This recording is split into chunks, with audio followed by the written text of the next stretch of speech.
Space, the final frontier, and one of the coolest things on Earth. Wait, that's not right.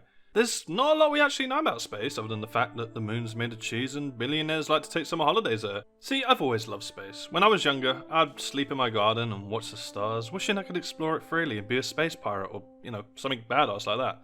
But, sadly, that's not likely to ever happen. So, I went in search of the next best alternative in the thing I use to escape, everything really. Video games. Now, I've played plenty of good space games, Halo, Mass Effect, and Destiny. They were all like the big free space games, and Destiny even became one of my favourite games of all times, and I put an ungodly amount of hours into it. But they were all missing one key thing that I was looking for in my space game. Space! And what I mean by that is the ability to, fly around space and just vibe to my version of the awesome mix in outer space, which at the time, it probably would have just consisted of all Skrillex and Pedboard nerds. It was something I'd always dreamt of in a video game, and in 2016, I finally got it. See, 2016 was the year a beautiful game called No Man's Sky came out. A game developed by Hello Games, a company known for Joe Danger at the time, which personally I've never played, but it seems to have pretty good reviews. And published by Sony, a company known for getting hacked and DDoSed every 5 minutes. The game looked like it was going to have everything I'd ever wanted in a space game. Space exploration, space battles, alien women. Okay, maybe not that one, but beautiful scenery in a massive universe. The game boasts about having 18 quintillion planets. That's this many numbers, by the way. And a number so big, it would take 585 billion years to explore them all. That's also a big number. Now, yeah, that's a bit excessive if you ask me, but it's also pretty awesome. But alas, sadly, when the game launched, it was pretty meh. It was missing a lot of what was promised and looked nowhere near as good as it was meant to. Welcome to Jurassic Park.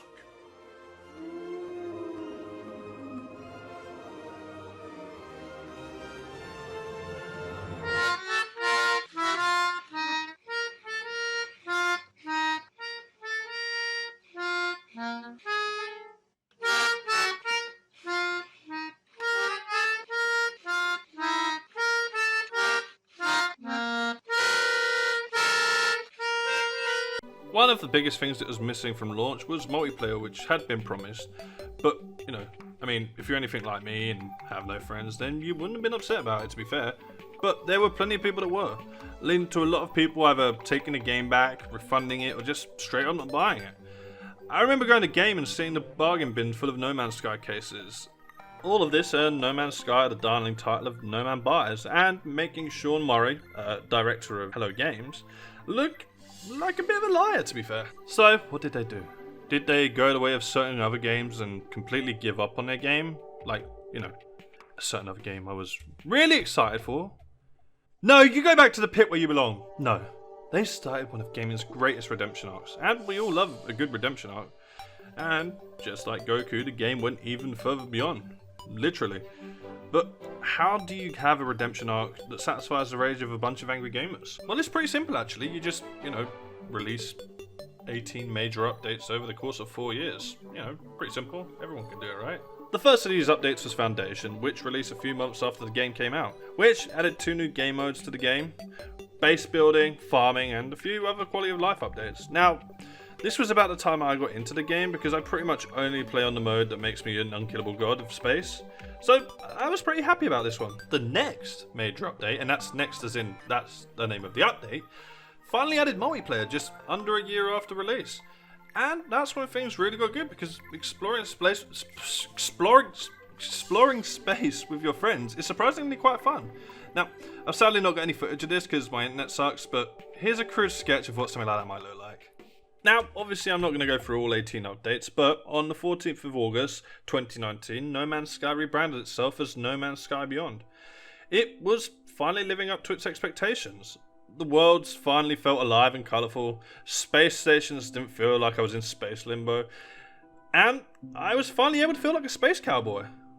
The game even lets you have space creature pets. Like, how awesome is that? Look at this little dude, and this guy. Plus, I can ride them. Oh, and I can have my own fleet of ships which fly around my giant ship. I'm sorry, but, you can't tell me this isn't awesome as hell. there are also plenty of people coming back to the game with nothing but positive things to say about it, like these guys here.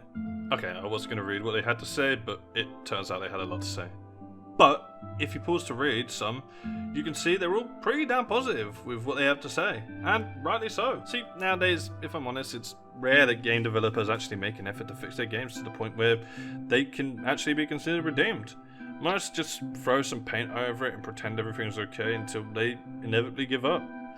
I can't wait for the future of No Man's Sky personally. I mean, it's obvious that people still care about the game, and so do Hello Games. Plus, they've added microtransactions now, so, you know, more money. But in all seriousness, it was fun to go back to this game for the video, and I hope it maybe inspired you to buy the game. With that, thank you all for watching, and I love you all. Mwah.